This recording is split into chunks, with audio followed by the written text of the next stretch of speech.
இன்று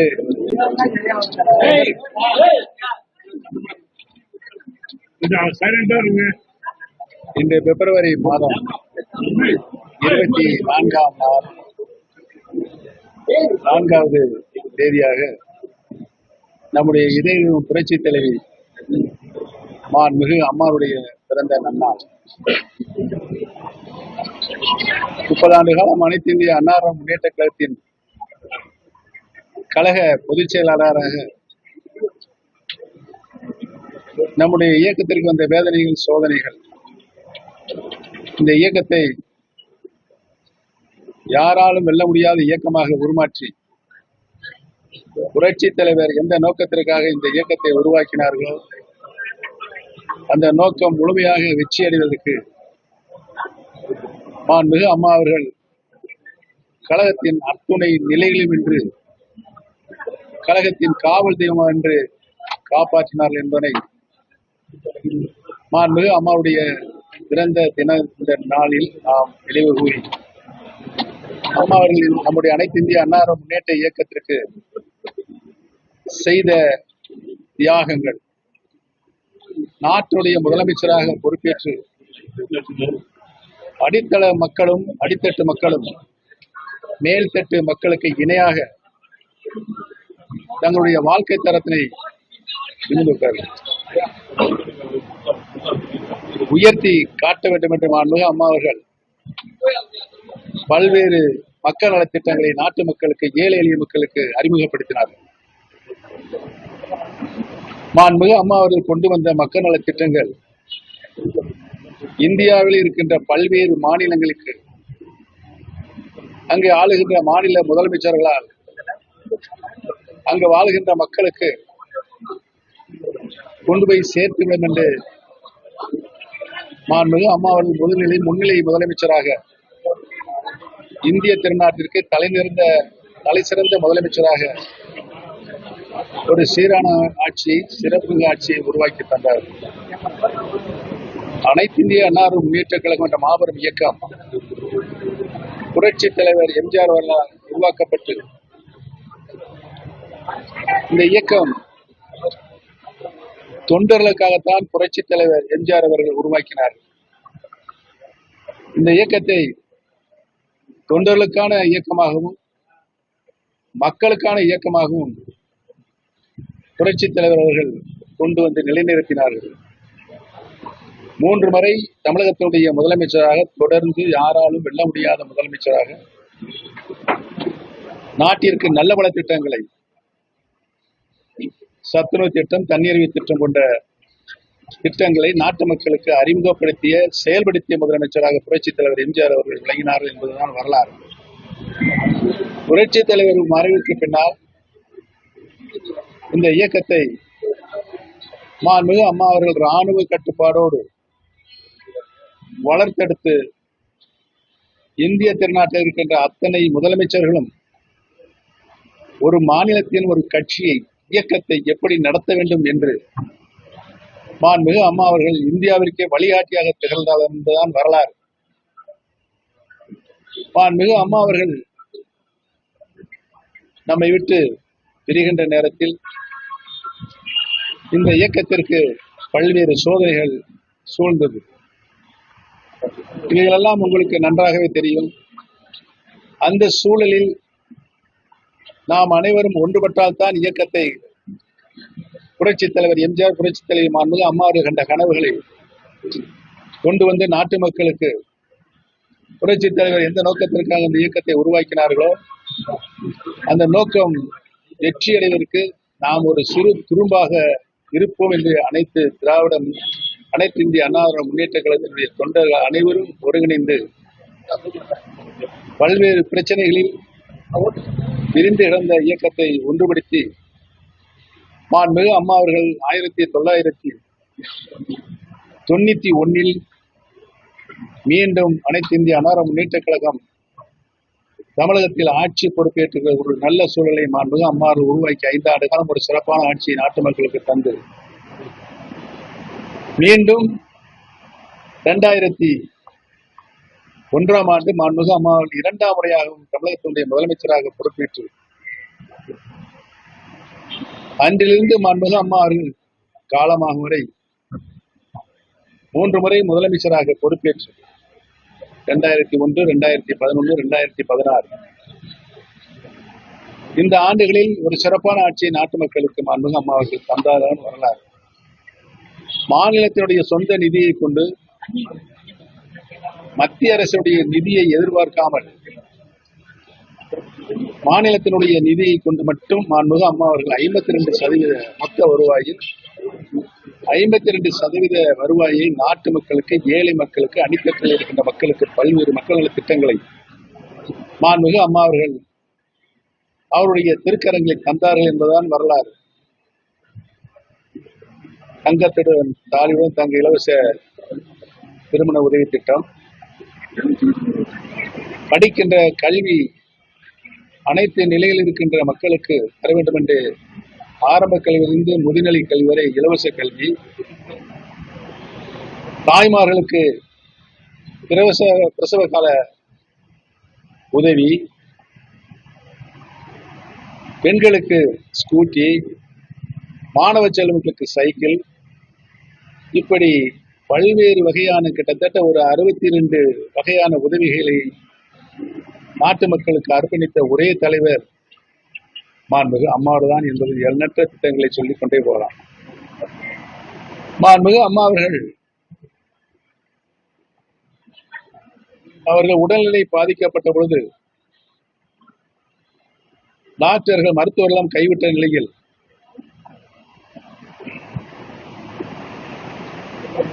அதற்கு முன்னால் 2001ஆம் ஆண்டு மாண்புமிகு அம்மா அவர்களுக்கு சோதனை வந்த பொழுது மாண்புமிகு அம்மா அவர்கள் என்னை முதலமைச்சராக பொறுப்பில் நியமித்தார்கள். 6 மாத காலம் நான் மாண்புமிகு அம்மாவுடைய என்ன கட்டளை இட்டாரோ அந்த கட்டளைப்படி தமிழகத்தினுடைய முதலமைச்சராக நான் பொறுப்பேற்று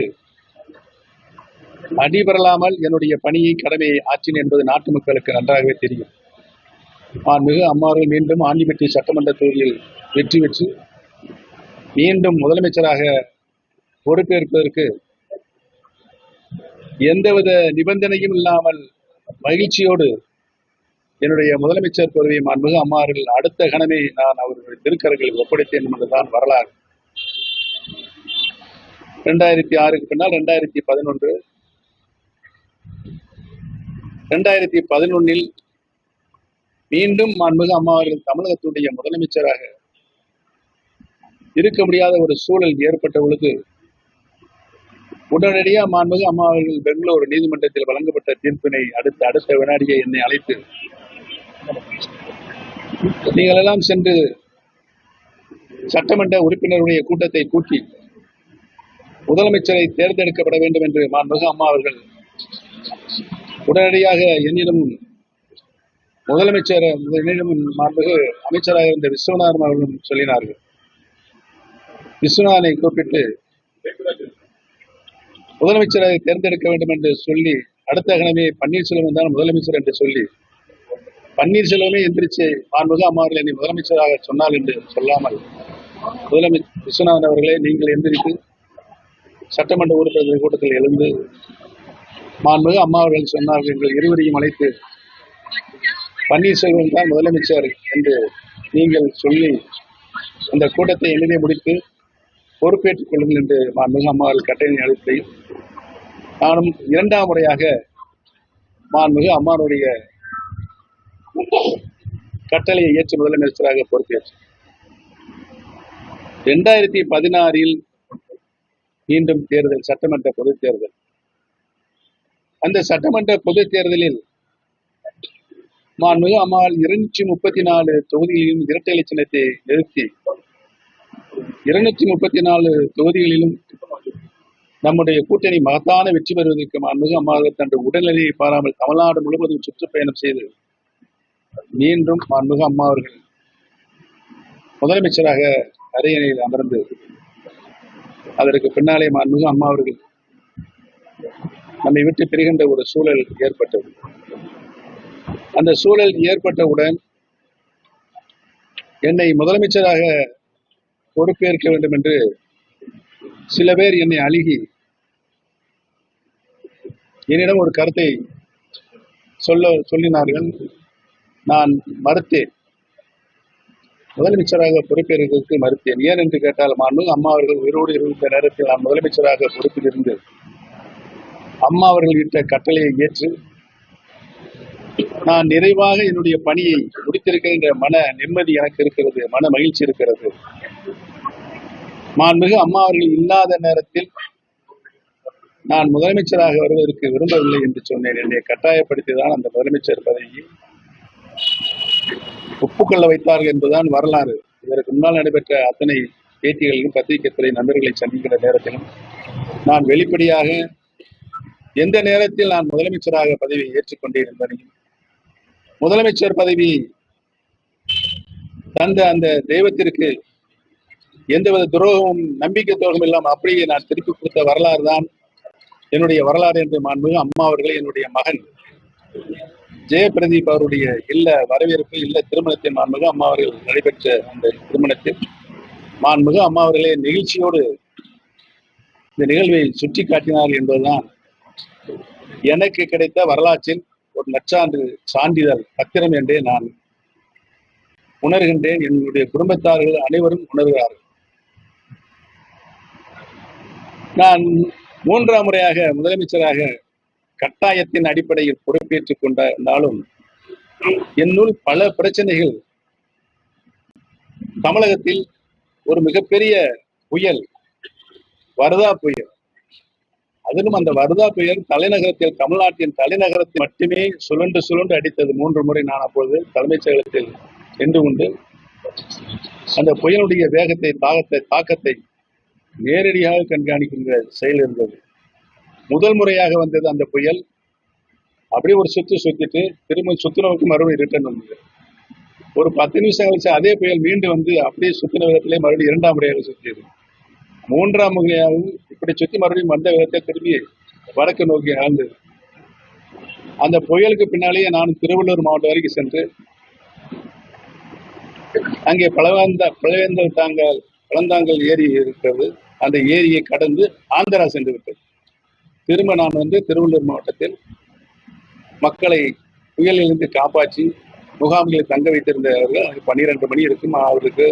அவருடைய அடிப்படை உதவிகள் எல்லாம் செய்து முடித்துவிட்டு வந்தேன். நான் முதலமைச்சராக இருக்கின்ற நேரத்தில் சென்னை மாநகரத்தினுடைய தண்ணீர் தேவை மிகவும் அதிகமாக இருந்தது. தண்ணிக்கு மக்கள் கஷ்டப்படுகிற ஒரு சூழல் ஏற்படுகின்ற பொழுது அந்த அபாயத்தை உணர்ந்து நான் ஆந்திர மாநிலம் சென்று மாண்புமிகு முன்னாள் முதலமைச்சர், இந்நாள் முதலமைச்சர் சந்திரபாபு நாயுடு அவர்களை சந்தித்து தண்ணீர் வாங்கலாம் என்று அவரிடம் சென்றேன். அதிகாரிகள் கான்பரன்ஸ் ஹாலில் உட்கார வைத்துவிட்டு தமிழ்நாடு அதிகாரிகளும் ஆந்திர அதிகாரிகளும் உட்கார வைத்தார்கள். சந்திரநாயன் நம்ம ஒன் டு ஒன் பேசணும் அப்படின்னு சொல்லி ரூம்ல கூட்டு போயினார். ஒரு 15 நிமிஷம் அரசியல் பேசிவிட்டு நாங்கள் திரும்பவும் அந்த கான்பரன்ஸ் ஹாலுக்கு வந்து உட்கார்கின்ற பொழுது டிவியில் தண்ணீர் போய்கொண்டிருந்தது, புழல் ஏரி.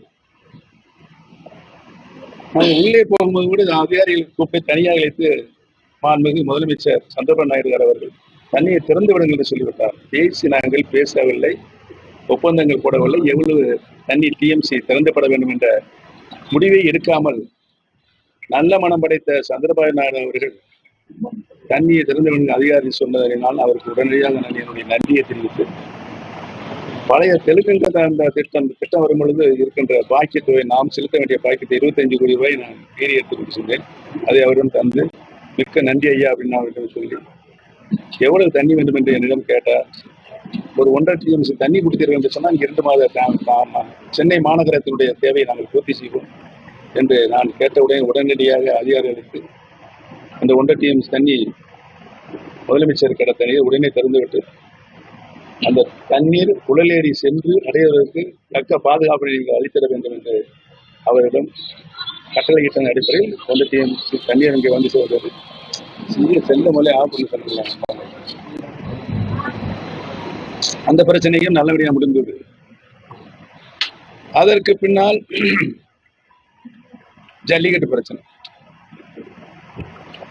தமிழகத்தினுடைய ஜீவாதார உரிமையாக ஜல்லிக்கட்டு, அதற்கு தடை ஏற்பட்டது. அந்த தடையை நீக்க வேண்டும் என்று தமிழகம் மட்டுமல்லாமல் இந்தியாவில் இருக்கின்ற மற்ற மாநிலங்கள், வெளிநாடுகளில் இருக்கின்ற எங்கெல்லாம் இந்த ஜல்லிக்கட்டின் மீது பற்றும் பாசம் கொண்டு மனதில் வைத்தனதோ அந்த நிகழ்வு நடந்தது. 10 நாள் சென்னை மெரினா கடற்கரை சாலையில் உட்கார்ந்து கொண்டு அறப்போராட்டத்தில் அனைவரும் ஈடுபடுகின்ற ஒரு சூழல் ஏற்பட்டது. நான் மாண்புமிகு பாரத பிரதமர் திரு நரேந்திர மோடி அவர்களை தொலைபேசியில் தொடர்பு கொண்டு சந்திக்க வேண்டும், உடனே வரும்படி அழைத்தார். நான் டெல்லி சென்று மாண்புமிகு சின்னம்மா அவர்கள் சொல்லிவிட்டு தான் டெல்லி சென்றேன். டெல்லி சென்று அங்கே நான் காலையில் அறையில் தங்கியிருந்த பொழுது தம்பிதுரையும் அங்கே இருக்கின்ற பொறுப்பில் இருக்கிற ரெசிடென்ஸ் கமிஷனர் பொறுப்பு அதிகாரி அவரும் என்னை சந்தித்தார்கள். என்ன எப்ப நான் வந்தான்னு கேட்டு நான் தம்பிதுரைங்க, கழகத்தினுடைய பொதுச் செயலாளர் சின்னம்மா அவர்கள் கடிதம் எழுதியிருக்கிறார்கள். 38 சட்ட நாடாளுமன்ற உறுப்பினர்களும் அழைத்து சென்று மாண்புமிகு பாரத பிரதமர் அந்த கடிதத்தை தர வேண்டும் என்று என்னை இங்க வர சொல்லி நான் இங்க வந்திருக்கிறேன். 38 எம்பிகள் வந்திருக்கிறார்கள். மாண்புமிகு பாரத பிரதமர் அனுமதிக்காக சந்திக்க அனுமதிக்காக காத்திருக்கிறோம் என்று சொன்னார்கள். நானும் உடனே நம்முடைய அந்த பொறுப்பு அதிகாரி, தமிழ்நாடு ஹவுஸுடைய பொறுப்பு அதிகாரியிடம் அழைத்து மீண்டும் அனுமதி, மாண்புமிகு பாரத பிரதமர் அனுமதி வாங்குவதற்கு இங்கே உடனடியாக நடவடிக்கை எடுக்க வேண்டும் என்று சொன்ன பொழுது அவரும் நான் 4-5 முறை கேட்டுவிட்டேன். திரு தம்பித்துரை அவர்களை நான் சந்திப்பேன், மாண்புமிகு முதலமைச்சர் அவர்களை முதலில் சந்தித்துவிட்டு அவரிடம் இன்னும் ஒரு நாளில் நான் சந்திப்பதற்கு வாய்ப்பு தருகிறேன் என்று மாண்புமிகு பாரதம் அவர்கள் சொன்னார்கள். அப்பொழுது அவர் சொன்னதற்கு பின்னால் நானும் தலைமை செயலாளர், அட்வைசர் 3 பேரும் சென்று மாண்புமிகு பாரத பிரதமர்களை சந்தித்தோம். ஜல்லிக்கட்டு பிரச்சனை பேசுவோம். அவர் கிட்டத்தட்ட ஒரு 25 நிமிடம் நான் பேசுவதை கேட்டு உடனடியாக மத்திய அரசுடைய 4 அதிகாரிகள், சம்பந்தப்பட்ட அதிகாரிகள் 4 அதிகாரிகளுக்கு உடனடியாக இதற்கு வேண்டிய அரசாணையை உடனடியாக போடும்படி மாண்புமிகு பாரத பிரதமர் அவர்கள் உத்தரவிட்டார்கள். அந்த உத்தரவை பெற்றுக்கொண்டு நான் இங்கே தமிழகம் திரும்பி வந்து சட்டமன்றத்தை உடனடியாக கூட்டி ஒரு ஆர்டினன்ஸ் போட்டு திரும்ப அதை கவர்னருக்கு அனுப்பி வைத்தேன். மீண்டும் அந்த ஆர்டினன்ஸ்க்கு சட்டபூர்வமாக சட்டத்தின் முன் நிறைவேற்றப்பட வேண்டும் என்று மீண்டும் தமிழகத்தினுடைய சட்டமன்ற உறுப்பினர்கள் எல்லாம் கூட்டி அதற்கு சட்ட முன்வடிவு கொண்டு வந்து நிறைவேற்றி அதை கவர்னருக்கு பின்னால் ஜனாதிபதி இவர்களும் ஒப்புதல் பெற்று இந்த ஜல்லிக்கட்டை வெற்றிகரமாக 14 நான்கு நடைபெற்ற அந்த ஜல்லிக்கட்டை வெற்றி பெற ஒரு முடிவுக்கு கொண்டு வந்தோம். முடிவுக்கு கொண்டு வந்ததுக்கு முன்னால் இங்க ஒரு பரவலா அனைத்து இந்திய அன்னார முன்னேற்ற கழகத்திற்கு ஒரு நல்ல பெயர் தமிழ்நாட்டில் ஏற்பட்டிருக்கிறது. கடலில் ஆயில், கப்பலில் இருந்து ஆயில் கசிவு ஏற்பட்டு அதை நீக்குகின்ற வேளையில் நம்முடைய அரசாங்க அதிகாரிகள் பணியாற்றி கொண்டு அதை நாம் பார்வையிடுவதற்காக கடற்கரைக்கு சென்றேன். அப்பொழுது அம்மா வீட்டுக்கு உங்களை அழைக்கிறார்கள் என்ற தகவலுடன் உடனடியாக அங்கே செல்கின்ற பொழுது நம்முடைய கட்சி ஆபீஸில் அலுவலகத்தில் சட்டமன்ற உறுப்பினர்கள் கூட்டம் நடைபெற்றுக் கொண்டிருக்கிறது என்ற தகவல் இருக்கின்றது. சட்டமன்ற கட்சியுடைய தலைவர் நான், அதனால் தான் நான் முதலமைச்சராக பதவி இருக்கிறேன். எனக்கே தெரியாமல் எப்படி சட்டமன்ற உறுப்பினர்கள் கூட்டம் அங்கு நடைபெற்றுக் கொண்டிருக்கிறது என்று என்னுள் என்னை நினைத்துக் கொண்டு அம்மாவிற்கு சென்றேன். அங்கே எல்லோரும் இருந்தார்கள். அது உங்களுக்கெல்லாம் தெரியும். அந்த நேரத்தில் என்ன நடந்தது என்பதை நான் பல கூட்டங்களில் பல நேரங்களில் உங்களுக்கு நான் விவரித்திருக்கிறேன். அவர்கள் சொன்னபடியே நான் என்னுடைய பதவியை, முதலமைச்சர் பதவியை ராஜினாமா செய்துவிட்டு வந்துவிட்டேன். வந்துவிட்டதுக்கு பின்னால்தான் என்னுடைய அன்றைக்கு இரவே என்னுடைய அமைச்சர், முதலமைச்சருக்கு எனக்கு கொடுக்கப்பட்டதிலிருந்து நான் காலி செய்துவிட்டு ஊருக்கு சென்று விடலாம் என்று நினைத்து கிட்டத்தட்ட ஒரு 8 மணி 9 மணிக்கு அம்மாவுடைய நினைவகத்துக்கு கொண்டு தலைவருடைய புரட்சித் தலைவர் நினைவுக்கு சென்று அங்கு அவர்களுடைய வணங்கி விட்டு செல்லலாம் என்று புரட்சித் தலைவர் எம்ஜிஆருடைய நினைவிடத்திற்கும் நான் அம்மாவுடைய நினைவிடத்திற்கும் சென்ற நேரம் உட்கார்ந்து விட்டு நான் என்னுடைய வீட்டிற்கு கிளம்பி வீட்டை அடைவதற்குள் ஏராளமான கூட்டங்கள் தமிழ்நாட்டிலிருந்து அங்கு வந்து வீட்டில் வந்து கொண்டே இருந்தார்கள். இந்த தகவல் எனக்கு வந்தது. நான் கொஞ்சம் பத்திரிகை தொலைக்காட்சி பேட்டி கொடுத்துட்டு நான் படுவதற்கு செல்வது ஒரு 3 மணி தான் இருக்கும். 5 மணிக்கெல்லாம் ஒரே கூட்டம், பெரிய கூட்டம் கூடிச்சு, சத்தங்கள் என்ன போயிட்டு வெளியே கலவரம் நடக்குதான்னு கேட்கறதுல இல்ல எல்லா ஊர்ல இருந்து வந்துட்டு இருக்காங்க. ஒரு பெருங்கூட்டம். நீங்கள் ஊருக்கு செல்லக்கூடாது என்ற என்னை தடுத்து தொண்டர்கள் அனைவரும் என்னுடைய வீட்டின் முன்னாடி உட்கார்ந்துட்டார்.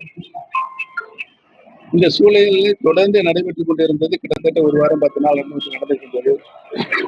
நிலைமைகள்லாம் மாறுகின்ற சூழ்நிலை ஏற்பதெல்லாம் உங்களுக்கு தெரியும்.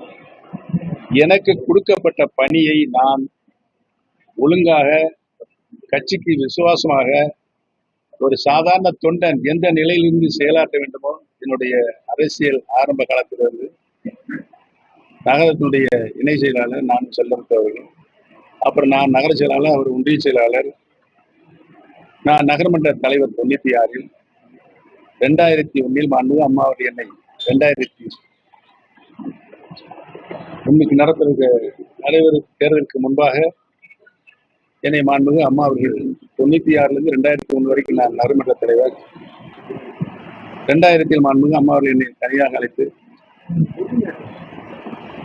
நடைபெற்று முடிந்த நகரமன்ற தேர்தலில் நீங்கள் வெற்றி பெற்றிருக்கிறீர்கள் அப்படி என்று சொல்லி அதற்கும் எனக்கு வாழ்த்து தெரிவித்து, பன்னீர்செல்வம் வருகின்ற சட்டமன்ற தேர்தலில்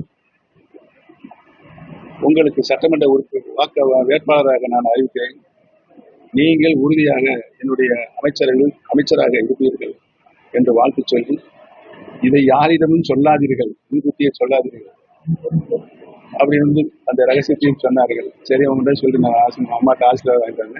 2001, 2006, 2011, 2016 மாண்புமிகு அம்மா அவருடைய காலத்திலேயே 4 முறை தொடர்ந்து எனக்கு வாய்ப்பளித்தார்கள். 4 முறையும் 2 முறை பெரியகுளம் சட்டமன்ற தொகுதியிலும் அந்த தொகுதி டீலிமிட்டேஷன் மூலமாக ஆயுத பெருமக்களுக்கு ஒதுக்கப்பட்டதுனால் 2012 இந்த கோடிநாயக்கனூர் சட்டமன்ற தொகுதியில் இருக்கக்கூடிய வாய்ப்பினை மாண்புமிகு அம்மா தான் தந்தார்கள். 2011, 2016 மாண்புமிகு அம்மா அவர்கள் காலமாகவும் நான் இந்த தொகுதியில் சட்டமன்ற உறுப்பினராக, 2021 சட்டமன்ற உறுப்பினர். இன்றைக்கு நான் சட்டமன்ற உறுப்பினர். என்னுடைய பணியை 5 ஆண்டு காலம் நிறைவு செய்தான் இங்கு இந்த அலுவலகத்தில் உங்களை எல்லாம் சந்திக்கின்ற உள்ள நல்ல வாய்ப்பினை எனக்கு புரட்சித் தலைவர் எம்ஜிஆரும் புரட்சித் தலைவர் மாண்புமிகு அம்மா அவர்களும் உருவாக்கி கொடுத்தார்.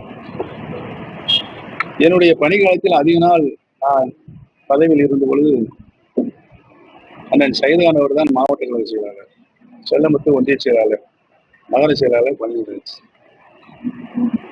என்னுடைய பணிகளில் நான் பொறுப்பில் இல்லாத நேரத்திலும், நாங்கள்லாம் கஷ்டப்படுகின்ற நேரத்திலும், பொதுமக்களுக்கு எந்த விதமான இடையூறும் இல்லாமல் கட்சியை வளர்த்திருப்பதில் நாங்களும் ஒரு சிறு துரும்பாக பயன்பட்டிருக்கிறோம். கட்சிக்கு கெட்ட பெயர் ஏற்படாமலும் ஏற்றுக்கொண்ட பொறுப்புக்கு முழுமையாக மக்கள் நல பணிகளிலும் நாங்கள் எங்களுடைய கடமையை செய்திருக்கிறேன் என்பதை நான் இந்த நல்ல நேரத்தில் பெருமையோடு தெரிவித்துக் கொள்ள கடமைப்பட்டிருக்கிறேன். 5 முறை சட்டமன்ற உறுப்பினராக நான் என்னுடைய பணியை நிறைவு செய்திருக்கிறேன். மாண்புமிகு அம்மா அவர்கள் எனக்கு தந்த அறிவுரை, மாண்புமிகு அம்மா அவர்கள் எனக்கு தந்த ஆலோசனை, ஒரு கட்சியில் எப்படி இருக்க வேண்டும், எப்படி செயலாற்ற வேண்டும் என்ற மாண்புமிகு அம்மா அவர்கள் எனக்கு இட்ட கட்டளை, இதிலிருந்து சிறு அளவு கூட குண்டுமணி அளவு பேசாமல் என்னுடைய பணியை முடித்திருக்கிறேன்.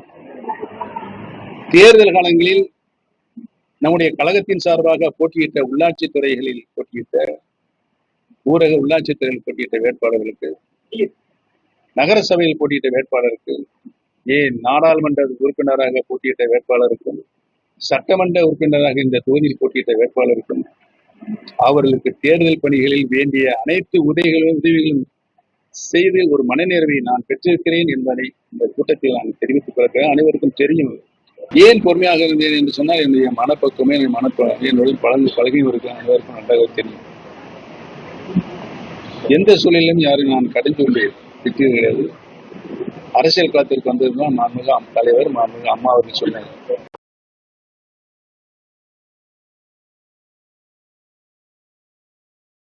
எதிர்க்கட்சிகள் தமிழகத்தில் இருக்கின்ற எதிர்க்கட்சிகளை நான் வைக்கின்ற பொறுப்பிற்கு எனக்கு மரியாதை வருவார்கள். அந்த மரியாதை அடிப்படையில் நானும் அவருக்கு மரியாதை தருவேன். இது அரசியல் களத்தில் ஒரு பண்பான அரசியல்வாதி மேற்கொண்டிருக்கின்ற ஒரு சரியான நடவடிக்கை. சில நேரங்களில் எதிர்க்கட்சிகள் இருந்தாலும் எதிர்க்கட்சிகளிடம் சென்று நான் எந்தவித பலன்களையும் மறைமுகமாக அவர்கள் பேசி எந்தவித உதவிகளையும் மறைமுக திட்டங்களையும் பலன்களை நான் கேட்டு பெற்றதே கிடையாது. அவர்களிடம் எந்தவித உதவிகளையும் நான் பெற்றது கிடையாது. மாண்புமிகு அம்மா அவர்கள் என்ன சொன்னார்களோ அதை மட்டும்தான் செய்து வந்தேன் என்பதனை நாட்டு மக்களுக்கு நன்றாக தெரியும். நான் சட்டமன்ற உறுப்பினர் 3 முறை இங்கு கோடிநாயக்கன் சட்டமன்ற உறுப்பினர். நான் இங்கு வந்து தேர்தலில் நின்ற பொழுது நான் என்ன வாக்குறுதி சொன்னனோ அந்த வாக்குறுதி அனைத்தையும் முழுமையாக 100% நிறைவேற்றியிருக்கிறேன். ஒரு சட்டமன்ற உறுப்பினராக இருந்தாலும் சரி, அமைச்சராக இருந்தாலும் சரி என்பதை நான் மனநிறைவோடு கோடிநாயக்கன் சட்டமன்ற பெருமக்களுக்கு அத்தனை இங்கு இருந்த திட்டங்களை முன்னால் நிறைவேற்ற முடியாத திட்டங்களை எல்லாம் இந்த கோடிநாயக்கன் சட்டமன்ற தொகுதி முழுமைக்கும் செயல்பட்டிருக்கிறேன் என்பதை நான் இங்கு பணிவோடு தெரிவித்துக் கொள்ள கடமைப்பட்டிருக்கிறேன். முக்கியமாக இங்கு பாதாள சாக்கடை 1 லட்சம் மக்கள் வைக்கின்ற பாதாள சாக்கடை திட்டம் அனைத்து கல்லூரிகள் மாண்புமிகு அம்மா அவர்கள் தேனி மாவட்டத்திற்கு மருத்துவ கல்லூரி வந்தார்கள். அப்புறம் தேனி மாவட்டத்திற்கு நான் அரசு பொறியியல் கல்லூரி, அரசு கால்நடை கல்லூரி, அரசு சட்டக் கல்லூரி, அரசு கலை அறிவியல் கல்லூரி, பாலிடெக்னிக், ITI, இப்படி பல நர்சிங் காலேஜ், பல நிலைகளிலிருந்து தேனி மாவட்டத்தில் கொண்டு வந்து சேர்ப்பதில் ஒரு நல்ல சட்டமன்ற உறுப்பினராக நல்ல அமைச்சராக பணியாற்றி இருக்கிறேன் என்பதை நான் இந்த நல்ல நேரத்தில் பணிவோடு தெரிவித்துக் கொள்ள கடமைப்பட்டிருக்கிறேன்.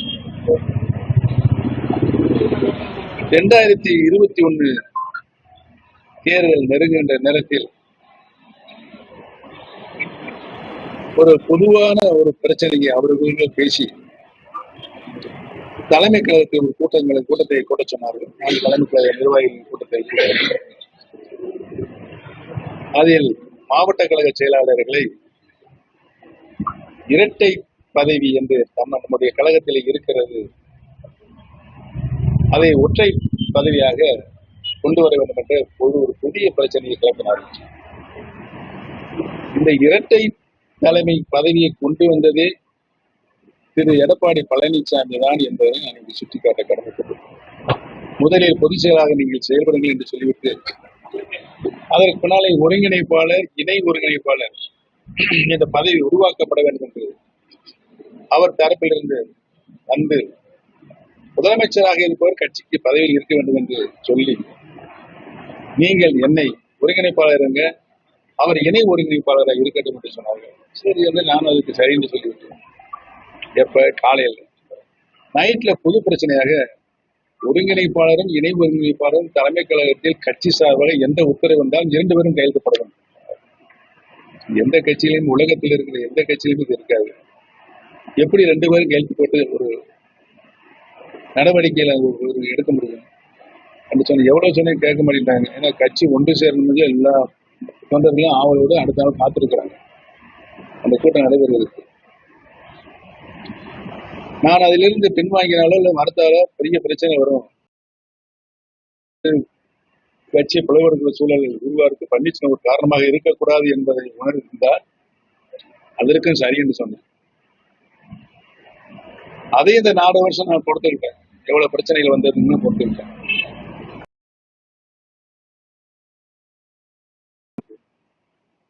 இப்பயே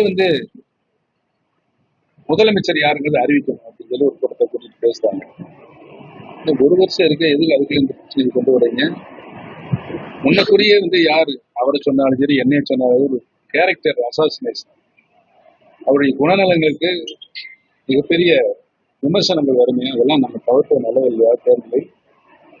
ஏன்னா நம்மளுக்குலாம் ஒரு நல்ல படிப்பினை இருக்கிற 1980 எதிரும் புதிருமாக இருந்த காங்கிரசும் திமுகவும் கூட்டணி, எதிரும் காங்கிரசும் திமுக கூட்டணி, தலைவர் அதிமுகவில் தேர்ந்தெடுக்கிறாரு. இவங்க ரெண்டும் கூட்டணி போட்டாங்க. யார் காங்கிரஸ் திமுக.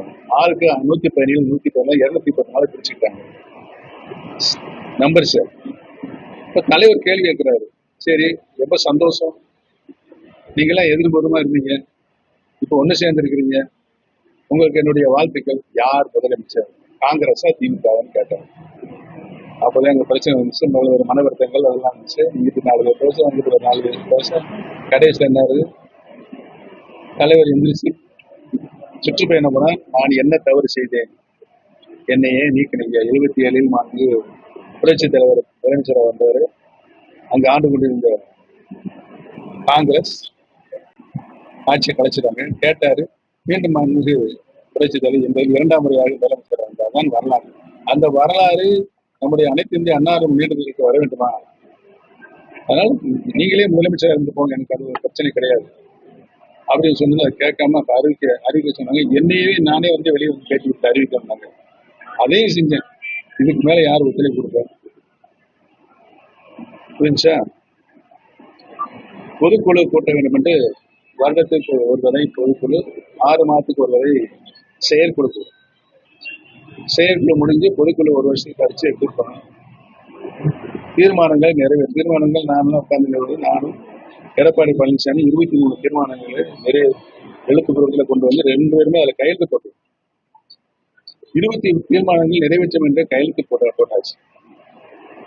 பொதுக்குழு அன்று காலை 7 மணிக்கு எடப்பாடி பழனிசாமி கிளம்பிட்டாரு. எங்க பொதுக்குழு கிளம்பிட்டாரு. இந்த 10 மணிக்கு தான் பொதுக்குழு, 7 மணிக்கே வண்டி போய்கிட்டு இருக்கேன். என்ன கேட்டேன், முதலமைச்சர் கூட்டத்துக்கு போறாரு. எதுக்கு 7 மணிக்கே போறாரு அப்படின்னு சொல்லி நான் யோசனை விட்டு, நான் யோசனை பிடிச்சிட்டு கிளம்புறேன். கிளம்பும் போது ஒரு இடத்துலயும் நிப்பாட்டி போகிட்ட சூழ்நிலை வந்துச்சு. கடைசியில அண்ணா பிள்ளை ஆர்ச் இருக்குல்ல, அண்ணா நகர், அந்த ஆர்ச்சிட்ட போய் இவர் பேசிட்டு இருக்காரு. ஒரு பெரிய கூட்டத்தை போட்டு பேசிட்டு இருக்காரு. நான் ஒரு கிட்டத்தட்ட ஒரு பேச்சு கேட்கிற இடத்துல ஒரு கிலோமீட்டர் தள்ளி நின்றுட்டு இருக்கேன்.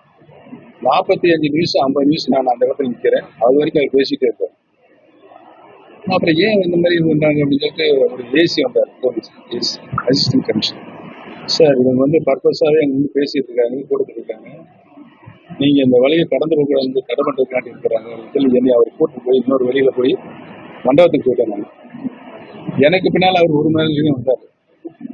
போனோன்னா மகாலிங்க அவர் அண்ணன் பின்னால் வந்துட்டு இருக்காரு, நீங்க உட்காருங்க சொல்லிட்டு ஒரு ரூம்ல உட்கார வச்சாங்க. அவர் அந்த ரூமுக்கு என்னை கடந்து என்னை பார்த்துட்டு திரும்ப அங்க போயிட்டு திரும்ப மண்டபத்துக்கு போயிட்டாரு. என்னை கூப்பிடுறாங்க.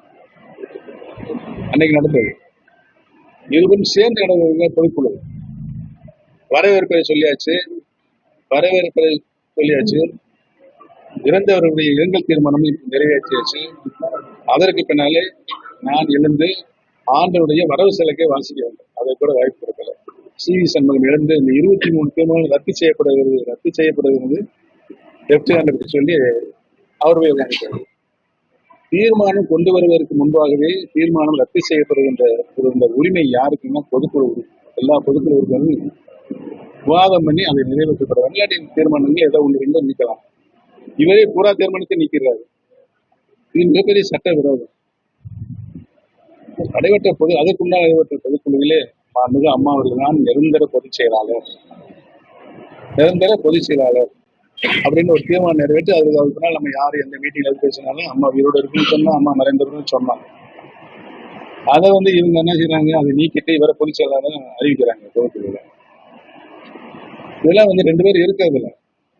என்ன வரவெல்லாம் பண்ணிக்கிறாங்க. நாங்கள் போன பண்ணாங்க, சரி சரியெல்லாம் போய்கிட்டு இருக்கு, நான் வரவு செலவு கூட படிக்கிடாம என்ன செய்யறாங்க, திட்டம் பண்றாங்க, கலவரத்தை உருவாக்க நினைக்கிறாங்கிறது நான் அவர்கிட்ட சொல்றேன். ஏன்னா நீங்க என்ன செய்யறாங்க, இல்லை வாங்க எந்திரிச்சிருங்க போயிடறாங்க. நானும் மனோஜ் வைத்திலிங்கம் இவர் 3 பேரும் அமீர் எந்திரிச்சு போறேன், பேசிட்டு போறாங்க. எங்க மேல தண்ணீர் பாத்திரம் எடுத்து அடிக்கிறாங்க. நான் கட்சியினுடைய பொறுப்பில் இருக்கிறேன், பொருளாளராக இருக்கிறேன், துணை முதலமைச்சராக இருக்கிறேன். இவ்வளவு கட்சிக்கு அனைத்து இடைத்தேர்தலும் நான் தான் பொறுப்பில் இருந்து மாண்புமிகு அம்மா அவர்கள் சொன்ன பணியை நிறைவாக செய்து கொடுக்கிறேன். மதுரையில் நடந்த மேற்கு, ராஜன் செல்லப்பா இடைத்தேர்தல், செல்லூர் ராஜு தேர்தல், திருமங்கலம் இடைத்தேர்தல், முத்துராமலிங்கம், சாத்தாங்குளத்திலிருந்து கும்மிடிக்குண்டி வரைக்கும் நான் பொறுப்பாளர் இடைத்தேர்தலை கூட நடத்திருக்கிறேன். அம்மா கட்டளைக்கு நான் நிறைவாக அந்த பணியை புதுக்கோட்டை, சங்கரங்கோயில், நம்ம போஸ் நாடாளுமன்றத்தோடு இவ்வளவு பணிகளையும் அம்மாவுடைய மனதிற்கேற்றால் நிறைவாக செய்து முடித்திருக்கிறார். கொஞ்சம் கூட மரியாதை இல்லாம பன்னீர்செல்வம் என்ற நபர் அரசியல் எந்த மூலையும் இருக்கக்கூடாது என்ற தவறான முடிவெடுத்து எல்லா காரியமும் ஒண்ணு செஞ்சு முடிக்கிறாங்க. மாண்புமிகு புரட்சித் தலைவர் எம்ஜிஆர் அவர்கள் அனைத்து இந்திய அண்ணா முன்னேற்ற கழக இயக்கத்தை தொண்டர்கள் இயக்கமாகத்தான் உருவாக்கினார். இந்த தொண்டர்களுக்கு அரிய வாய்ப்பாக உரிமையாக முதலில் கழகத்தினுடைய அமைப்பு ரீதியான தேர்தல் பொதுச் செயலாளர் தேர்ந்தெடுக்கப்பட வேண்டும் என்று விதியை கொண்டு வருகிறார். அனைத்து உறுப்பினர்களும் தேர்தல் மூலமாக வாக்குரிமையை பதிவு செய்து பொதுச் செயலாளர் தேர்வு செய்யப்பட வேண்டும் என்றுதான் அந்த விதி. கழகத்தில் பல்வேறு விதிகளை உருவாக்குகிறார். இந்த விதியை உருவாக்கி கழகத்தினுடைய பொதுச் செயலாளரை தேர்ந்தெடுக்கிற முறையை தேர்தல் மூலமாக தேர்வு செய்யப்படும் என்ற அடிப்படை உரிமையை தொண்டர்களுக்கு வழங்கிய ஒரே தலைவர் உலகத்திலேயே புரட்சி தலைவர் எம்ஜிஆர் அவர்கள் தான். அதை நீக்கிட்டு பொதுச் செயலாளர்கள் பதவிக்கு 10 மாவட்ட செயலாளர்கள் முன்மொழிய வேண்டும், 10 மாவட்ட செயலாளர் வழிமொழிய வேண்டும், 5 வருடம் பொதுச் செயலாளர் போட்டியிடுவர் தலைமை கழகத்தின் நிர்வாகியாக இருக்க வேண்டும் என்று சொன்னால் யாரு சாதாரண தொண்டனுக்காக கொண்டு வந்த அந்த விதியை மாற்றப்பட்டு கழகத்துடைய சட்ட விதியை மாற்றிய உரிமை யாருக்கும் இல்லை. எந்த விதியை வேணா மாற்றிக்கொள்ளலாம், ஆனால் அந்த விதியை மாற்றக்கூடாது என்று புரட்சித் தலைவர் அவர்கள் சட்ட விதி தன் கைப்பட எழுதி வைத்திருக்கிறார். இது எந்த விதத்தில் நியாயம்? நாங்கள் 2ஆம் முறையாக நாங்கள் தெரிவித்தபடி கழகத்தினுடைய சட்ட விதியை மாற்றிட்டு கழகத்தினுடைய நிரந்தர பொதுச் செயலாளர் அம்மாவுடைய நாம் ஆசையோடு ஆவலாக அம்மாவுக்கு தந்த அந்த பதவியை நீக்கியது. இவையெல்லாம் சட்டமன்றத்தை அங்கு உயர் நீதிமன்றத்தில் முடிவு செய்து உச்ச நீதிமன்றத்தில் நாங்கள் வழக்கு தொடுத்திருக்கிறோம். அந்த வழக்கு இன்றைய நிலையிலும் உச்ச நீதிமன்றம் என்ன வழிகாட்டு சொல்லியிருக்கு என்று சொன்னால், இதற்கு முன்னால் இந்த கழகத்தினுடைய பல்வேறு பிரச்சனைகள், சின்ன பிரச்சனை, பொதுச் செயலாளர் பிரச்சனை, மற்ற பிரச்சனைகள் என்னென்ன இருக்கிறதோ இவையெல்லாம் கீழ்கோர்ட்டில் வழங்கப்பட்ட தீர்ப்பு பைண்டிங் ஆகாது. யார் சொல்றா? உச்ச நீதிமன்றம் 6 வழக்குகளையும் இணைத்து சென்னை உயர்நீதிமன்றத்தில் இந்த வழக்கை தீவிர விசாரணை நடத்தி சிவில் சூட் சென்னை உயர்நீதிமன்றத்தில் சிவில் சொல்லி இந்த வழக்கு தீவிர விசாரணை செய்து தீர்ப்பு வழங்கப்படும். அந்த தீர்ப்பு தான் நிரந்தர தீர்ப்பாக இருக்க வேண்டும் என்று உச்ச நீதிமன்றம் தீர்ப்பு சொல்லியிருக்கும். வழக்கு நடைபெற்று எல்லாமே தற்காலிக தீர்ப்பு தான். அந்த தீர்ப்பு நிரந்தர தீர்ப்பு இல்லை என்று சொல்லி அந்த தற்காலிக தீர்ப்பு என்பது இரட்டை இலை எண்ணப்பட்டிருக்கிறார்கள். பல்வேறு கைப்பற்றிருக்கிறாரு. அந்த கட்சி ஆபீஸை பத்தி நான் சொல்றேன். 2வது பொதுக்குழு கூடிச்சு. 2வது பொதுக்குழு நான் கையெழுத்து போடல, என்னுடைய அனுமதி இல்லாமல் கூட்டுறாங்க. புதுசா ஒரு தலைவர் அவைத்தலைவர் தேர்ந்தெடுத்து அவர் கையெழுத்து போட்டு அனுப்புறாரு. என்ன அநியாயமா இருக்குன்னு சொல்லிட்டு நாங்க எல்லாம் சேர்ந்து தலைமை கழகத்துல போய் நம்ம உட்காந்துருக்கோம். எந்த பிரச்சனையும் தலைமை கழகத்துல உட்காந்துருக்கோம். ஒரு டெம்போ டிராவல தலைமை கழகம் வர்றோம். இந்தியன் பேங்க் தலைமை கழகத்தை 1 கிலோமீட்டர் தூரம். நாங்க இந்தியன் பேங்க்ல இங்க வரும்பொழுது 8 மாவட்ட செயலாளர்கள் சென்னையில், 8 மாவட்ட தலைமைகள் வெளியே உள்ளேயும் பூட்டி போட்டு வெளியும் பூட்டி போட்டு வெளியே ஒரு 300 ரவுடிகளையும் கேடிகளையும் உட்கார வச்சு அங்க உட்காந்துருக்காங்க. அப்புறம் தகவல் எங்களுக்கு வருது, எதுக்கு இந்த வேலையை செஞ்சிருக்காங்க சொல்லி இந்தியன் பேங்க்ல இருக்கிறோம். எங்களை கொலைவெறி தாக்குதல் நடந்தது. நாங்கள் டெம்போ டிராவலில் அடித்து நொறுக்கினார்கள். என்ன இப்படி செய்யறாங்க சொல்லிட்டு நாங்க அங்க இருக்கிறவர்கள் போலீஸ் அங்கிருந்து வரதை பார்த்து இவங்க பின்வாங்கினாங்க. நாங்க கீழே இறங்கினோம். அவங்களை விரட்டிய தலைமை கழகத்தில் தாண்டிய வரட்டி போலீஸ் வண்டி விட்டுருச்சு. நாங்க அப்படியே மெதுவாக தலைமை கழகத்தில் போனோம். தலைமை கழகம் திறந்திருக்கு, உள்ள கதவு திறந்திருக்கு. போய் பார்த்தேன், அங்க நிறுவனம் சரியில்லாத நிறுவனத்தை கொஞ்ச நேரம் பார்த்துட்டு அமர்ந்து இருக்கு. நாங்க உயிரின் தலைமை கழகத்தை உடைச்சுன்னு ஒரு கதை இன்னைக்கு சொல்லிட்டு இருக்காரு மனுஷன். நான் பன்னீர்செல்வம் தலைமை கழகத்தை உடைக்கிற பண்பில் வளர்ந்தவனா? இன்னைக்கு தனிப்பட்ட அனைத்து மக்களுக்கும் தெரியும், கட்சிக்காரங்களுக்கு தெரியும். அதை நான் செய்வேனா என்ற கேள்வியை நான் பொதுமக்களிடம் கட்சிக்காரங்களுக்கு கூறுகிறேன். அதாவது தாந்தோண்டித்தனமாக இவ்வளவு பெரிய இயக்கத்தை என்ன சொல்றாங்கன்னா, ஒரு பொதுச் செயலர் அத்தனைத்தோடு வெற்றி பெறலாம், முதலமைச்சராக அத்தனை முறைய தேர்தல்களையும் வெற்றி பெற்று மீண்டும் முதலமைச்சராக கொண்டு வந்தார்கள். இதெல்லாம் கொண்டு வந்ததற்கு பின்னால் நடைபெற்ற சட்டமன்ற தேர்தல், நாடாளுமன்ற தேர்தல், ஊரக உள்ளாட்சி தேர்தல், 11 தேர்தல் நடந்தது. 11 தேர்தலில் ஒரு தேர்தலினாலும் இடைத்தேர்தல் நடந்தது. இடைத்தேர்தல் அனைத்து இந்திய அண்ணா திராவிட கழகம் வாபஸ் போட்டியிட சூழ்நிலை இருந்திருக்கிறது.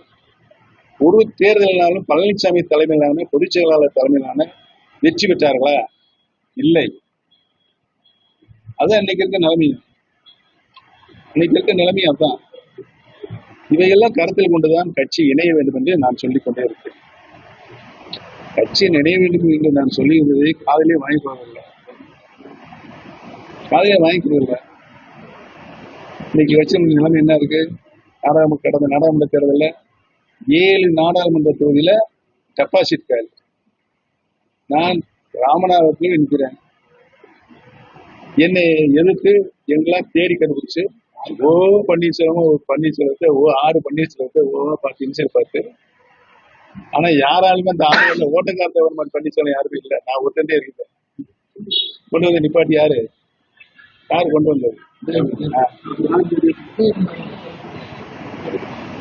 இந்த கட்சி இந்த நிலைமைக்கு கொண்டு போது நம்பர் 1 கேடி உதயகுமார். எப்படி கட்சி தேவாதாரமான கட்சி, அந்த 2 பேரும் உயிரை கொடுத்து காப்பாற்றின கட்சி இன்னைக்கு இந்த நிலைமையில் இருப்பதற்கு காரணம் எடப்பாடி தலைமையிலான இருக்கின்ற அந்த கட்சி தான் இந்த நிலைமைக்கு காரணம். 13 இடத்துல 3வது இடம். கன்னியாகுமரி சட்டமன்ற தேர்தலில் 2 லட்சம் வாக்காளர் இருக்காங்க. இந்த நாடாளுமன்றத்தை ஒட்டி அந்த சட்டமன்ற தேர்தலுக்கு தேர்தல் நடக்குது. 2 லட்சம் பேருக்கு மேல இருக்காங்க வாக்காளர். வெறும் 5000 ஓட்டு அவங்க சென்னை அண்ணாதிராவிட முன்னேற்ற இவ்வளவு ஒரு பெரிய ஒரு வீழ்ச்சி இவர்கள் தலைமையிலான கட்சிக்கு ஏற்பட்டிருக்கிறது என்பது கொஞ்சம் கூட உணராமல், கட்சி தொண்டர்கள் எல்லாம் இணைந்து ஒருங்கிணைந்து செயல்பட்டால்தான் வெற்றி பெற முடியும் என்ற ஒரு சூழ்நிலை இருந்து ஒரு 6 முன்னாள் அமைச்சர்கள் போய் சொன்னாங்க, நீங்க உங்க வேலை பார்த்துட்டு போங்க, எனக்கு எல்லாம் தெரியும். நான் அவர்களெல்லாம் திட்டி அனுப்பிச்ச ஒரு பொதுச் செயலாளராக இந்த கட்சிக்கு இருக்கிற ஒரு அவல நிலை இருக்கிறது. நானே எந்தவித நிபந்தனையும் இல்லை. பன்னீர்செல்வம் எனக்கு எந்தவித நிபந்தனையும் இல்லை. ஆனால் கட்சி இணைய வேண்டும் என்று சொன்னது தவறா? எனக்கு மீண்டும் ஒருங்கிணைப்பாளர் பதவி வேண்டும், மீண்டும் முதலமைச்சர் பதவி வேண்டும் நான் கேட்டேனா? எதுவும் இல்லை.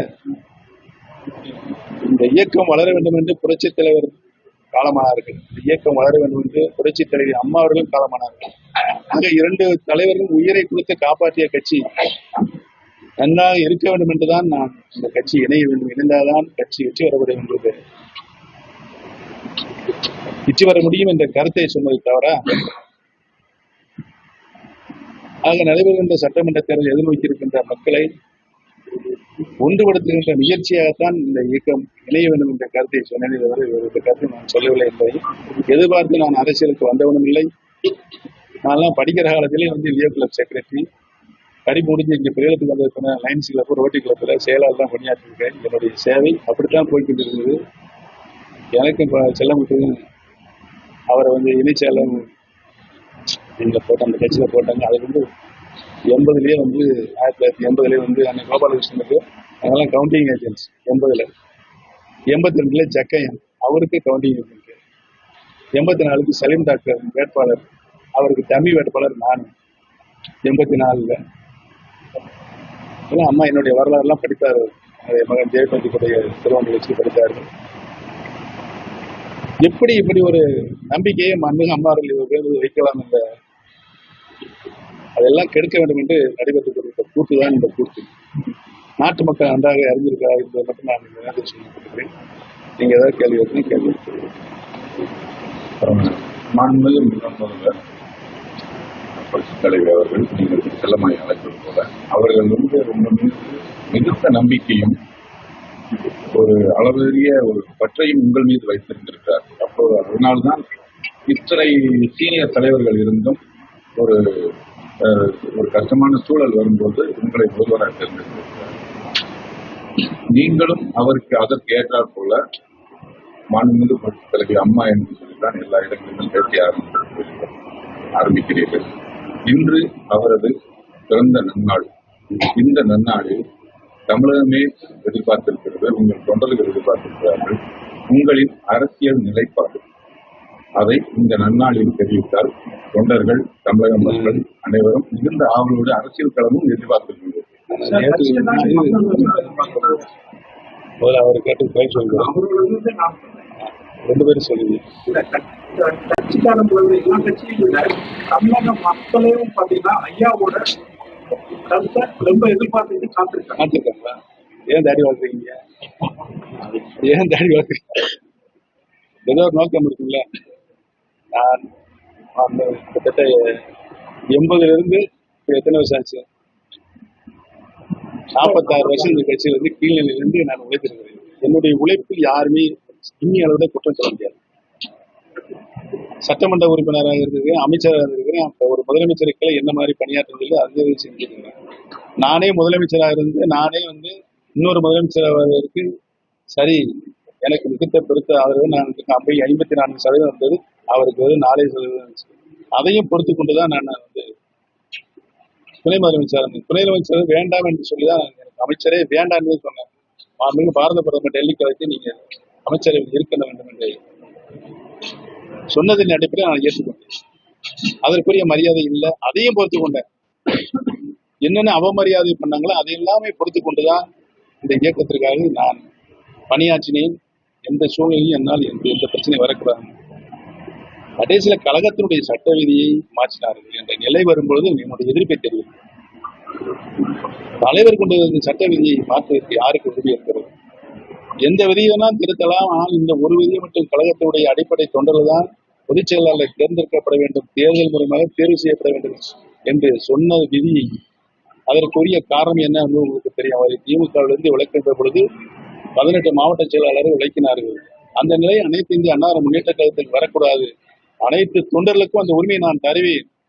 பொதுச் செயலாளர் தேர்ந்தெடுத்து விட்டதால் அந்த பொதுச் செயலாளர் பதவியில் அமர்ந்து பின்னர்தான் ஊரக உள்ளாட்சி கிளைக்கழக தேர்தல், பேரூராட்சியுடைய கிளைக்கழக தேர்தல், நகராட்சியுடைய கிளைக்கழக தேர்தல், மாநகராட்சியுடைய கிளைக்கழக தேர்தல் அந்த உற்சாகம் நடத்தப்பட வேண்டும் தான் விதி. இந்த விதியை மாற்றுவதற்கு யாரு? விதியை மாற்றக்கூடாது என்ற விதியை வகுத்து தந்த இந்த கட்சியை உருவாக்கிய புரட்சி தலைவரை எழுதி வைத்து கொடுப்பாளி மாற்று செய்வதற்கு நீங்கள் யார்? அதைத்தான் கேள்வி எடுத்து கோர்ட்டுக்கு சொல்லுங்கள். கோர்ட்டுக்கு பிறகுன்னா இது நடந்துட்டு இருக்கு, சட்ட போராட்டம் நடந்துட்டு இருக்கு. என்னை எந்த நிலையிலுமே அரசியல் இருக்கக்கூடாது. யாராவது எடுக்க முடியுமா? நிலையை எடுக்க முடியுமா? எடுக்க முடியும், சொல்லுங்க நீங்க. எனக்கென்று ஒரு நிலையை அரசியலில் நான் எடுக்க வேண்டுமா வேண்டாமா? இன்னைக்கு தலைவரும் இல்லை, அம்மாவும் இல்லை. கட்சியை உருவாக்கிய தலைவர் வகுத்து தந்தையை நீங்க சீரழிப்பீங்க. இந்த கட்சியை யாராலும் வெல்ல முடியாத இயக்கமாக கொண்ட நிலைநிறுத்திய புரட்சி தலைவர் அம்மாவுக்கு பங்கம் விளைவிப்பீங்க. இந்த இயக்கத்திற்கு எவ்வளவு சோதனை வந்தாலும் வேதனை வந்தாலும் தாங்குகின்ற பொறுமையாக இருந்த பன்னீர்செல்வத்தை அரசியலிருந்து பிரவரம் கொண்டு செய்ய வேண்டும் என்று நீங்க முடிவெடுப்பீர்கள். உச்சம் கோர்ட்ல போய் நான் வேட்டி கட்டக்கூடாது, கொடி கட்டக்கூடாது, இதெல்லாம் யாரு செய்வாங்க? ஒரு முன்னாள் முதலமைச்சராக இருந்திருக்கிறேன், கழகத்தினுடைய ஒருங்கிணைப்பாளராக இருந்திருக்கிறேன். நான் என்ன தவறு செய்தேன் மட்டும் கேட்கிறேன். கட்சியினுடைய வளர்ச்சிக்கோ, கட்சியுடைய ஊருக்கோ, இல்லாட்டி தொண்டர் கை நீட்டி அடிச்சிருக்கேன்னா என்ன தவறு செய்து அது மட்டும் சொல்லுங்க. நான் அரசியல் விளைவிக்கிறேன்.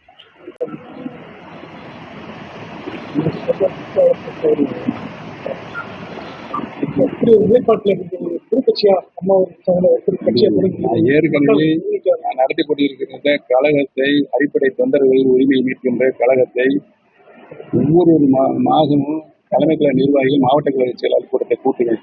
அந்த கூட்டத்திலேயே நான் அறிவித்திருக்கிறேன், எந்த நிலையிலும் நான் தனி கட்சி துவங்க மாட்டேன். இந்த கழகம் மீட்டெடுப்பது உரிமை, அனைத்து இந்திய அண்ணா முன்னேற்ற கழகத்தினுடைய அடிப்படை உரிமைகளை மீட்டெடுப்பதற்காகத்தான் இந்த கழகம் தோற்றுவிக்கப்பட்டது. அதுக்கு நான் உறுப்பினரே சேர்க்கல, இருக்கிறவங்களை வச்சு சட்ட போராட்டம் கோர்ட்ல நடத்திட்டு இருக்கேன். ஆனால் ஒன்றை அறிவித்தோம், நாடாளுமன்ற தேர்தலில் நாங்கள் போட்டியிடும் அறிவித்தோம். 6 நாடாளுமன்ற தேர்தலில் என்டிஏ அலையன்ஸ்ல இருந்து எனக்கு ஒதுக்கப்பட்டது. என்னை கூப்பிட்டு நீங்க 6 நாடாளுமன்றத்தில் 6 நாடாளுமன்றத்தில் இருக்கின்ற 36 சட்டமன்ற இருக்கின்ற அங்க இருக்க தலைவர்கள், மாவட்ட கழக செயலாளர், நிர்வாக கேட்டேன். இந்த தேர்தலில் யாரும் வாய்ப்பு இல்லைன்னா பொருளாதார வசதியில இல்லை, நாங்க பின்னால பார்த்துக்கிறோம் அப்படின்னு சொல்லிட்டாங்க. அதனால என்னை நிக்கணும்னு சொன்னாங்க. கட்சிக்காரங்க தலைமை நிற்க நிர்வாகி எனக்கு வேணாம், 2 வருஷம் இருக்குது சட்டமன்ற ஒரு கோடி 5 ஆண்டுகள் எனக்கு நம்பிக்கை வச்சு அவர் நல்ல முறையில் பணியாற்றுங்க, அவங்க நம்பிக்கை வச்சு என்னை சட்டமன்ற உறுப்பினர் ஆகிக்காங்க.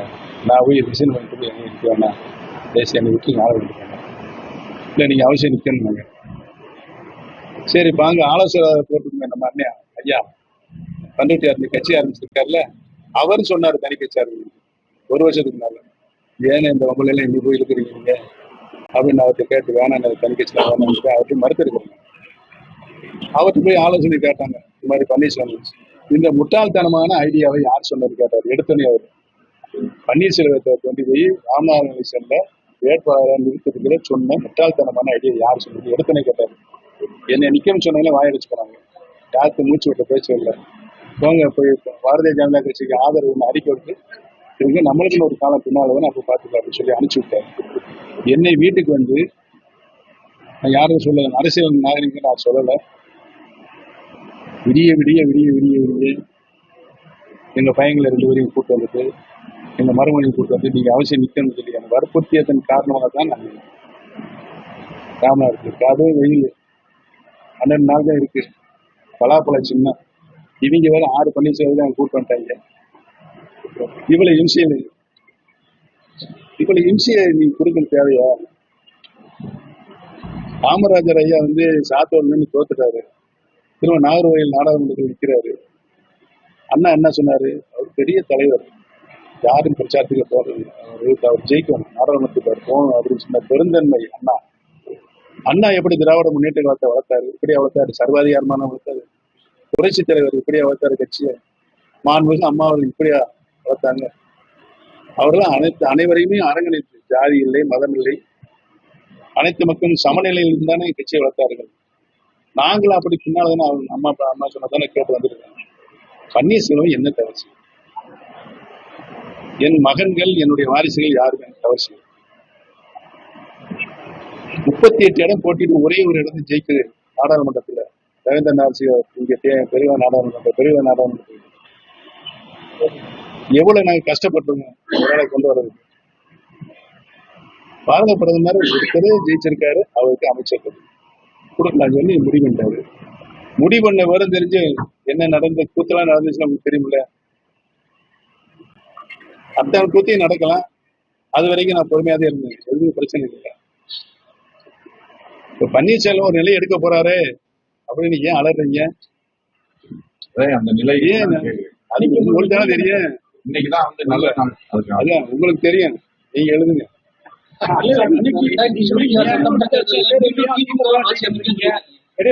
என்ன சொல்றேன், ஒவ்வொரு 5 வருடமும் பணி நிறைவுகின்ற பொழுது சட்டமன்றத்துடைய பணி நிறைவுகின்ற பொழுது எதிர்கட்சியில் இருக்கிறது சட்டமன்ற முதலமைச்சர்களின் சபாநாயகர் சந்தித்து வாழ்த்து கொண்டு தான் வருவார். இந்த நிலையில் தான் நான் முதலமைச்சர் அவர்களையும் சபாநாயகர்கள் சந்தித்து நல்ல நிறைவு பண்ணி கொடுத்து வந்துட்டேன் வெளியே. நீங்க தான் விட மாட்டீங்களே வெளியே வந்தேன். படியை விட்டு கீழே இறங்கல இல்லையா? சட்டமன்ற தலைவர் போற படியை விட்டு கேட்டீங்க, சொல்லி விட்டாங்க. இன்னைக்கு இருக்கின்ற மக்கள் எல்லாம் என்ன சொல்லி விட்டாங்க? கட்சி பிளவு கட்டு கிடக்கிறது, கட்சி இணையணும். அமித்ஷா என்னை கூப்பிட்டு விட்டாங்க. பன்னீர்செல்வத்துக்கு எந்த நான் கமிட்மெண்ட் சொல்ல மாட்டேன், அவரை மட்டும் என்னை வந்து சந்திக்க சொல்லுவேன். சந்திச்சேன். இங்க இருக்க அரசியல் நிறுவனங்களும் பேசணும், நானும் பேசினேன். அதற்கு முன்னாலே நடைபெற்ற நாடாளுமன்ற தேர்தலில் அவரே சொன்னார், டிடிவி தினகரனுக்கு ஒரு 20 சீட்டு கொடுங்க, என்னோட பிஜேபியில் சேர்த்து நான் வந்து போட்டியிடுறேன். யாரு? எடப்பாடி. முடியாதுனாரு. 15 சீட்டு தர முடியுமா? முடியாதாரு. 10 சீட்டு தர முடியுமா? முடியாதுனாரு. எத்தனை இடத்துல நீங்க ஜெயிப்பேன்னு கேட்டாரு. திரும்ப யாரா? எடப்பாடி பார்த்து அமித்ஷா 150 இடம் ஜெயிச்சு நான் உங்க கையில கொடுக்குறேன். அப்படியா? சரி ரைட்டு. நான் சொன்ன டிடிவி தினகரன் இந்த நாடாளுமன்ற தொகுதியில வந்து வேட்பாளர் நிறுத்த மாட்டார். போன 2019 21 சட்டமன்றத்தில் நிற்க மாட்டாரு. ஆனால் அவர் சொல்ற 10 பேருக்கு வாரிய தலைவர் கொடுத்தாலும் வேணுமணிக்க கேட்கிறாரு. இவர் என்ன சொல்றாரு? அதெல்லாம் இப்ப உறுதி சொல்ல முடியாது. நீங்க 150 பேர் சீட்ல ஆளுங்கட்சி ஆதரிங்களா, முதலமைச்சர் ஆதரிங்களா கொடுக்கலாம்னு கேட்டாரு. முடியாதுனாரு. போச்சா? அதைத்தான் இப்ப சொன்னார் பன்னீர்செல்வம்ஜி. நீங்கள் நான் சொன்னோம்ல, எடப்பாடி எவ்வளவு சொன்னோம்ல கேட்டாரா? ஆட்சி இழந்துட்டு இப்ப 4 வருஷம் முடிஞ்சு வச்சா, 5 வருஷம் முடிச்சா. இப்ப அவங்க அந்த அலையன்ஸ்ல இருக்க கூட்டணி அப்படியே தக்க வச்சுட்டு இருக்காரு. ஒரு ஆள் கூட வெளியேறல அந்த கூட்டணி. இந்த கூட்டணி இப்ப பலமான கூட்டணியா இருக்கு. உறுதியா அவங்கதான் ஜெயிப்பாங்க. நீங்க பிரிஞ்சு கிடக்கு எப்படி ஜெயிக்க முடியும் சொல்லுங்க அப்படின்னு என்ன கேட்டாரு. ஐயா நான் இணையம் வெளியிட்டு இருக்கிறேன்.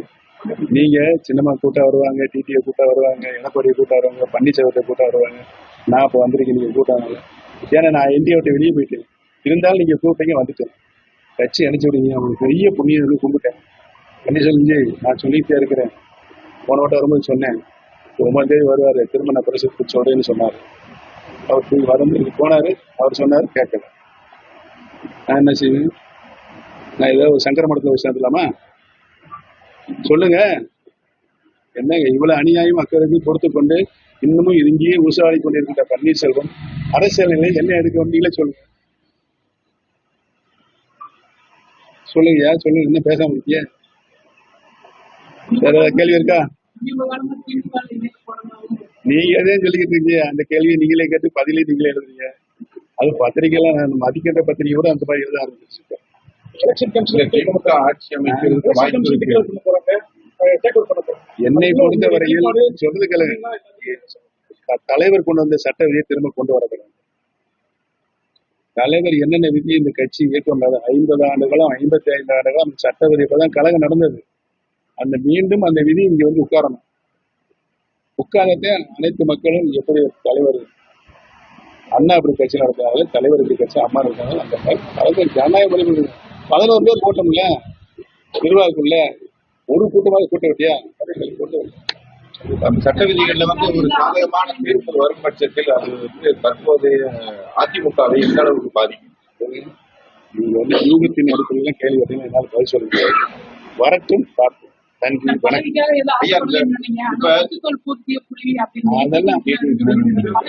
சார், நான் டிடிவி தினகரன் உயர்ந்த உச்சபட்ச மரியாதை வைத்திருக்கிறேன். அவர் பேசுவதற்கு மேலாக என்னாலும் பேச தெரியும். அரசியல் நாகரிகங்களும் நான் பேச மாட்டேன்.